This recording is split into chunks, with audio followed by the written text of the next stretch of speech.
الإسلام دينا بمحمد نبيا ورسولا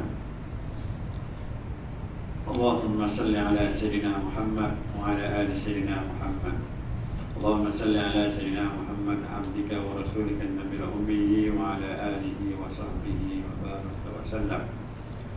Alhamdulillah, marilah sama-sama kita mulai majlis yang mulia ini dengan membaca Ummul Quran Al-Fatihah. A'udzubillahi minasyaitonir rajim. Bismillahirrahmanirrahim. Alhamdulillahirabbil alamin. Arrahmanir rahim. Maliki yaumiddin. Iyyaka na'budu wa iyyaka nasta'in. Ihdinas siratal mustaqim. Shiratal ladzina an'amta 'alaihim ghairil maghdubi 'alaihim. Amin. Alhamdulillah, kita merakamkan syukur setingginya kepada Allah SWT pada malam ini seperti yang telah kita jadualkan bersama kita untuk mengisi masa lapang ini antara Maghrib dengan Isya setiap 2 minggu sekali, insyaAllah. Jadi tuan-tuan dan puan, kita gembira sekali lah malam ini kerana semuanya sihat. Sahabat Cik Alim yang sakit dari main dulu pun sihat, alhamdulillah. Semuanya ialah kita ni begitulah hidup ni, sakit, demam, sihat, tak sihat, itu ujian Allah Ta'ala kepada kita. Tanda Allah sayang kat kita, Allah mengingatkan kita, Allah ingat kita lah tu tuan-tuan. Saya pun agak lama juga telah COVID, sarap duduk dalam rumah 2 bulan, nak ke dapur tak boleh, suruh anak bawa. Wah, itulah. Alhamdulillah bila mari dia berkata, Imam kita tak ada ni Cik Mat. Saya pun tak telefon lah, dan mudah-mudahan selamat kau, insyaAllah. Alhamdulillah. Tuan-tuan dan puan, kita dah masuk bab pengakhir dan penghujung kepada kitab ini. Dan selepas ini kita akan bincanglah dengan Alif Datuk kitab mana yang kita nak guna, insyaAllah. Cuma pada malam ini, minggu sudah saya nak imbas kembali minggu sudah. Kita bincang pasal peranan kita berhubung dengan jiran. Bagaimana pentingnya kita melakukan kebaikan kepada jiran ini. Bukan setakat dalam ayat Quran, hadis menyebut man kana yu'minu billahi wal yakrim, man kana yu'minu billahi wal yawmil akhir wal yukrim jarahu, adalah kamu muliakan jiran. Jadi jiran ini kita memberi keselesaan kepada dia, ketenangan, kedamaian. Dan ada hadis Nabi menyebut seorang ini, wanita ini berpuasa siang hari, malamnya qiyamul lail, tapi dia tidak melakukan, dia menyakiti jiran, sentiasa menyakiti jiran. Ditanya kepada Rasulullah sebut kepada dia, jawapannya ialah ia finnar, dalam neraka. Menyakiti, menyusahkan dia, membebankan, tidak menimbulkan keselesaan kepada jiran. Jadi pentingnya kita melakukan hubungan baik, apa sahajalah yang kita buat sebagai rumusan yang lalu, kerana dia boleh membawa kita kepada syurga. Seorang ini dia sekadar sembahyang, sekadar puasa je sahaja, tidak lebih daripada sedekah bersekadar, tidak maknanya kita kata banyak dan sekadar upayanya sahaja, sembahyang 5 waktu sunat begitu, tidak qiyamul lail, tidak puasa hari-hari, sekadar puasa biasa. Tapi dia tidak menyakiti jiran. Ia fil jannah, dalam syurga. Jadi maknanya begitu tuan. Saya ingat masa saya di Ipoh dulu, saya pergi anak yang ketiga, yang keempat, saya pergi kursus di Intan Senaptani, dapat call, isteri masuk hospital. Jadi tanya siapa bawa, jiran bawa. Dan jiran saya itu dia buat diploma undang-undang UIA. Sekarang ni jadi pengarah Jabatan Agama Perak sekarang, Datuk Yusof. Dia malam dia nak pergi itu, dia hari Jumaat, dia 2 malam nak kursus 7 minggu, 2 bulan. Jadi berbincang sama-sama isteri, maknanya dalam tu dia hantarlah rumah isteri, rumah saya, rumah ada satu bilik. Jadi itu jiran penting ya. Kita pun tahu kan, ibu bapa kita, adik-adik kita semua di kampung. Yang duduk kita dengan sini, jiran kita lah. Maknanya kita kena buat baik dengan jiran ini. Dan buat baik dengan jiran ini, ya, balasannya surga datangnya. Dan saya nak baca sikit ayat Qurannya, surah An-Nisa ini tuan-tuan, berhubung dengan jiran ini. Bismillahirrahmanirrahim. Wa'budullaha wa la tusyriku bihi syai'a wa bil walidaini ihsana wa bidzil qurba wal yatama wal masakin wal jari dzil qurba wal jaril junubi was sahibi bil jambi wa banis sabil wa ma malakat aymanukum innallaha la yuhibbu man kana mukhtala innallaha la yuhibbu man kana mukhtalan fakhura. Nah, ini ayatnya perintah berbuat baik kepada jiran ini sebaris dengan tidak menyebutui Allah, sebaris dengan buat baik kepada ibu bapa. Jiran yang dekat dan jiran yang jauh. Maknanya satu, berbuat baik dengan Allah Subhanahu tidak syirik dengan Allah, buat baik kepada ibu bapa. Kepada akhirnya sebut jiran al-qurba yang dekat dan wal jari junubi yang jiran yang jauh dan sebagainya. Jadi itulah pentingnya kita buat baik kepada jiran. Itu memang sudah tuan-tuan. Saya fikir kita tak nak detail. Kita pergi pada malam ini pula tuan-tuan. Hadis yang berikut, iaitu hadis daripada Abu Sa'id Al-Khudri. Man ra'a minkum munkaran falyughayyirhu biyadihi fa illam yastati' fa bilisanihi fa illam yastati' fa biqalbihi wa dzalika adhaful iman. Man ra'a minkum munkaran, sesiapa di antara kamu, kita lah yang melihat sesuatu kemungkaran. Ra'a ni melihat, mengetahui, menyedari, sampailah. Maknanya kita tahu ada kemungkaran berlaku di hujung kampung ini, di bilik mana-mana kita tahu ada kemungkaran. Kita katakan adalah permainan judi ke, sontuk adalah hujung bilik sana dan lampu. Kita tahu, kita ra'a ni maknanya menyedari, memahami, tahu, lihat sebenarnya kemungkaran. Falyughayyirhu biyadihi, maka hendaklah dia mengubahnya dengan tangannya. Fa illam yastati, jika dia tidak mampu untuk ubah dengan tangannya, maka dia hendaklah mengubahnya dengan lidahnya. Sekiranya fa illam yastati, dia tidak mampu juga ubah dengan lidahnya, fa biqalbihi, maka hendaklah dia mengubahnya dengan hati. Yang demikian itu, maknanya dengan hati itu, kata Rasulullah, wa dzalika adhaful iman, adalah selemah-lemah iman. Ini masih ada iman lagi lah. Jadi maksud kitanya malam ini, bila kita dalam kehidupan bermasyarakat ni, bermasyarakat, bernegara, tapi kita fokus masyarakat kita lah. Maknanya memang adalah fahsya, mungkar, maksiat yang berlaku di persekitaran kita, di dalam, mungkin dalam rumah tangga kita kan, dalam masyarakat kita atau di taman kita, begitu. Jadi kita sebagai seorang Muslim, seorang mukmin, melihat kemungkaran ini tidak talih diam. Ada caranya, ada step-step yang perlu kita buat perubahan-perubahan. Dan kalau kita tengok kelahiran amar ma'ruf nahi mungkar ini merupakan sesuatu yang teras kepada kenabian. Rasul-rasul, nabi-nabi dulu pun begitu. Nabi Nuh, Nabi Hud, kan? Nabi Soleh datang oleh kerana kaumnya banyak menipu, kaumnya Shu'aib banyak membuat maknanya tidak membuat timbangan yang tepat. Akhirnya datang Nabi. Allah utuskan Nabi Rasul untuk membetulkan kemungkaran. Macam Nabi Nuh mana? Menyembah bukan Allah Ta'ala, menyembah patung. Asalnya menyembah orang soleh. Orang soleh itu meninggal, disembahnya dijadikan, ditinggalnya Allah Ta'ala. Jadi itu kemungkaran. Jadi Allah hantar Nabi Nuh, berjuang Nabi Nuh berapa ratus tahun apa? 900 tahun lebih, hampir begitu berjuang. Begitulah Rasulullah SAW. Nabi Musa, Nabi Isa, Nabi Musa dengan Fir'aun yang zalim, yang menindas Bani Israel, melakukan penindasan. Begitu juga zaman di Mekah, Nabi di Madinah, dan datang membawa mesej untuk menyembah Allah, kembali kepada Allah Ta'ala, meninggalkan yang mungkar, maksiat dan seumpamanya.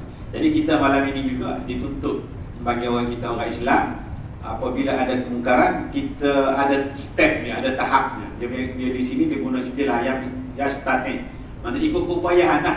Kalau kita berupaya dengan tangan. Katakanlah mudah, kita tengoklah dalam rumah kita, di jamaah kita bos lah. Kita tengok ada botol agak, kita ambil, kita buang lah. Itu tak contoh lah. Kalau nak, tapi ulama kita juga ada mentafsir tangan ini ialah qudwah, puasa. Yadun ini power lah, dengan tangan ada juga menyebut begitu. Tapi maksudnya kita tak nak sebut secara ringkas, apa sahaja yang bertentangan dengan di luar ketaatan kepada Allah, kepada Rasulnya, tak salat ke, tak tutup aurat ke, apa sahajalah yang menyediakan orang azan maghrib main bola lagi ke, maknanya ada kemungkaran di sana tuan. Kita kena tegur. Cara itu tak adalah mungkin kita tak mampu seorang. Umumnya kita kena dia panggil apa? Kena buat kumpulan, ada grup. Kita kalau di surau ni ada jatuh puasa surau. Kita tak boleh pergi seorang. Kan? Kita nak pergi tempat judi kita pergi seorang. Kita kena balik-balik mengkok lah kita sana sini. Itu ada prosesnya. Apa tu, kita ada polis. Kita bagi tahu polis. Jangan kita hanya tengok, alah taklah dia. Tak apalah dia nak isap dadah pun, bukan anak aku, anak dia. Tak boleh gitu tuan. Maknanya perkara yang kita tengok sebab tu dia kata ra'a. Kita tahu, kita sedar, kita faham. Benda ni mungkar, benda ni tidak sesuai, dibiarkan. Kena adalah step-stepnya, berbincang dalam mesyuarat, bawa dalam meeting. Kalau dah tak ada kuasa, dengan lidah nasihat. Kalau mungkin kalau satu orang, kita dua orang buat, kita rasa kita upaya, kita nasihat lah, panggil sembang.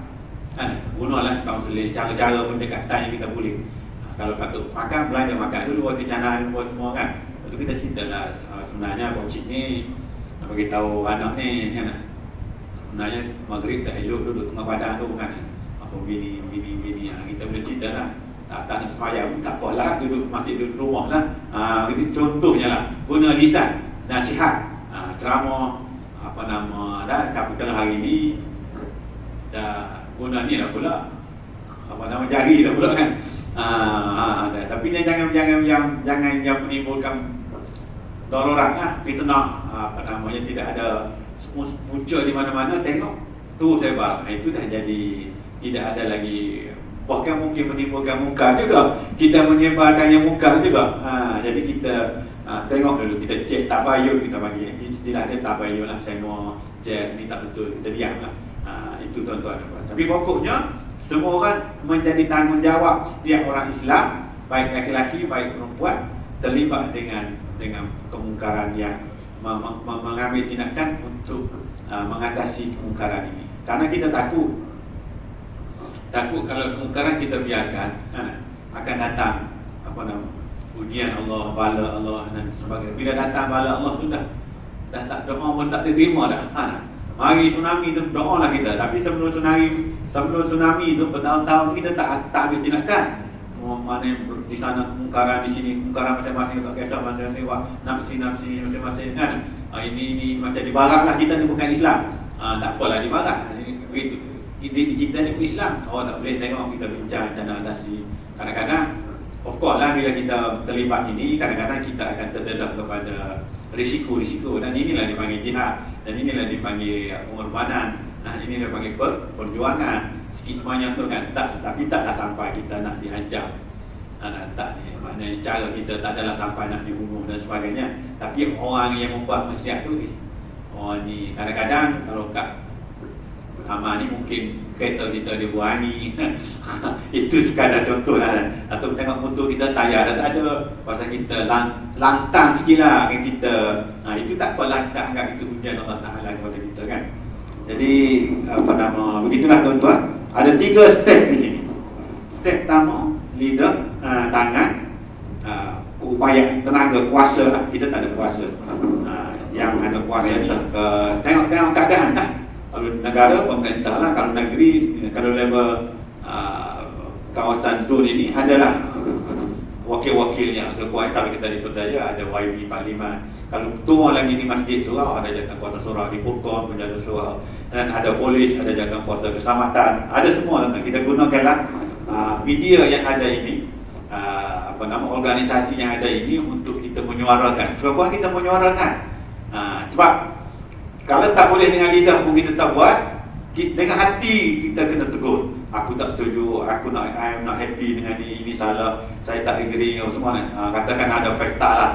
Tak ada lah di Putrajaya ni, contoh berlaku dulu kan, pesta mana di mana Kuala Lumpur, pesta agak lah kita kata. Kita tak setuju lah. Ataupun ada pesta bercampur laki-laki perempuan dengan mabuk apa semua, kita tak setuju. Kita dah buat surat, kita dah menyuarakan melalui jawatan kuasa surau kita, dah hantar memorandum kepada penguasa sebagainya, contohnya, masih berjalan juga. Hati kita tak setuju. Kita bagi tahu anak kita jangan pergi. Itu dah hati itu, alhamdulillah lah. Tapi kata Rasulullah, wazalika ad'aful iman. Itu step. Jadi tuan-tuan, yang penting dalam hati kita tahu ini mungkar, ini fahsyat, ini maksiat, kita tak sukalah. Jadi step dengan step. Apa nama ni?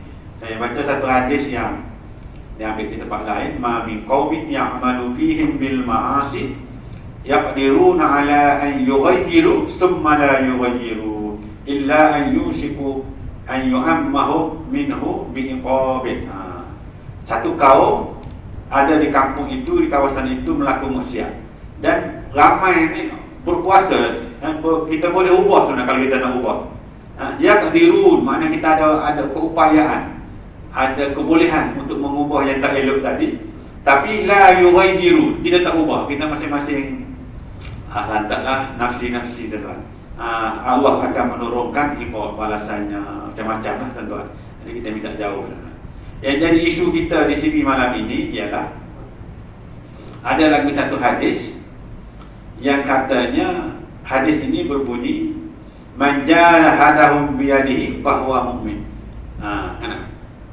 Barang siapa, maka sesiapa yang memerangi mereka dengan tangannya, dia adalah seorang mukmin. Maknanya dia guna kuasa dia, keupayaan dia, tegah dia. Jangan buat, masih beriman. Ini beriman.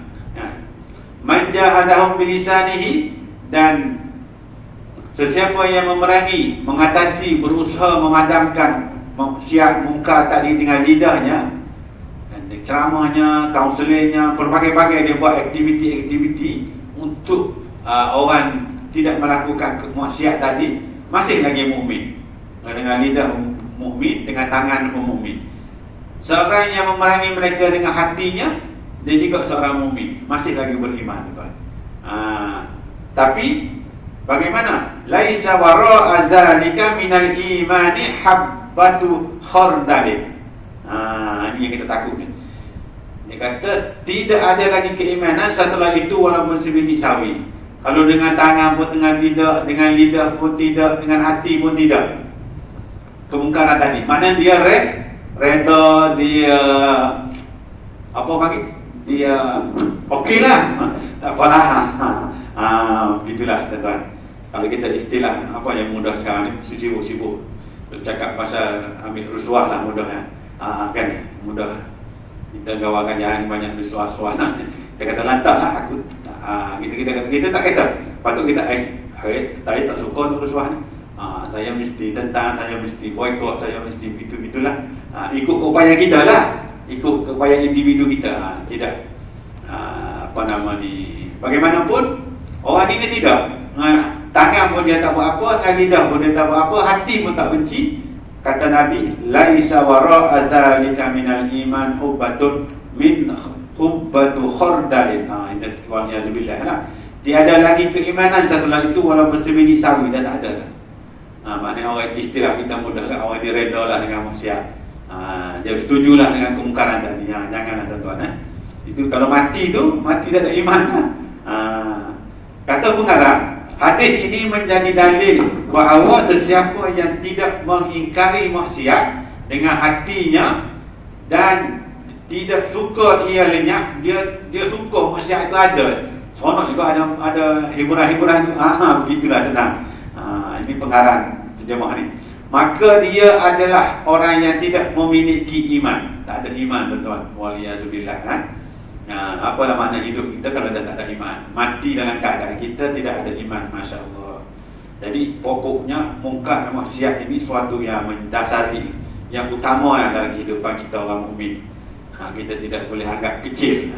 Mesti menghadapinya dengan pelbagai keupayaan yang ada. Antara jihad hati ialah berdoa kepada Allah Ta'ala agar dia menghapuskan kebatilan dan para pelakunya atau memperelokkan keadaan mereka. Sekurang-kurangnya kita berdoa, ya Allah, hapuskanlah kemungkaran tadi. Ya Allah, hapuskanlah pengedar-pengedar dadah yang bergelegar di kampung kita ni. Kita berdoa, hati tak. Semuanya ditunjuk oleh kepada Allah, hati kita tak tak reda, hati kita ni tidak suka kepada kemungkaran tadi, gitu. Kita doa, ya Allah, lembutkanlah hati orang kampung aku ni, tak mari sembahyang subuh apa itu kan. Kita kena doa tuan. Kita jangan marah. Kita doa dengan hati kita ni supaya hidup suasana Islam di tempat kita, sembahyang dan seumpamanya. Jadi itulah tuan-tuan hadis pada malam ini. Satu lagi hadis yang kita boleh disebut di sini, innahu, hadis ini daripada Muslim, innahu yusta'malu alaikum umara'u wa ta'rifuna wa tunkiruna faman kariha faqad bari'a wa man ankara faqad salima walakin man radiya wa taba'a qila afala nuqatiluhum qala la ma aqamu fikumus salah.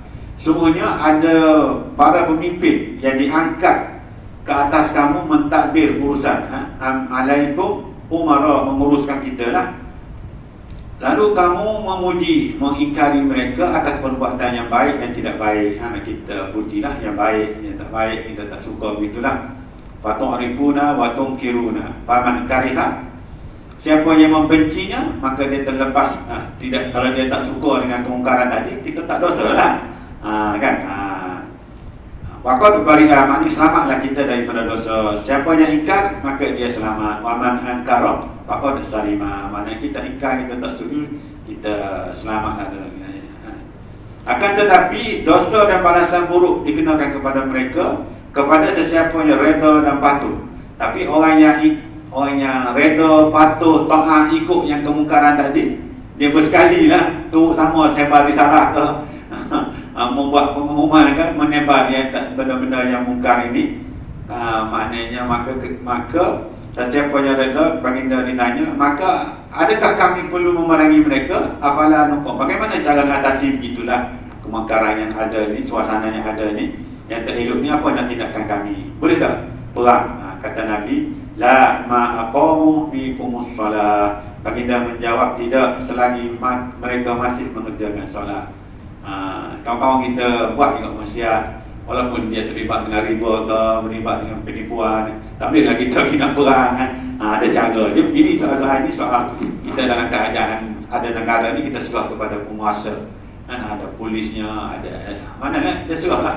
Ada kalau SPRM, serah pada SPRM ke, ada kita tidak boleh ambil tindakan peribadi, pergi bawa kayu, bawa dipukul, tak boleh tuan-tuan.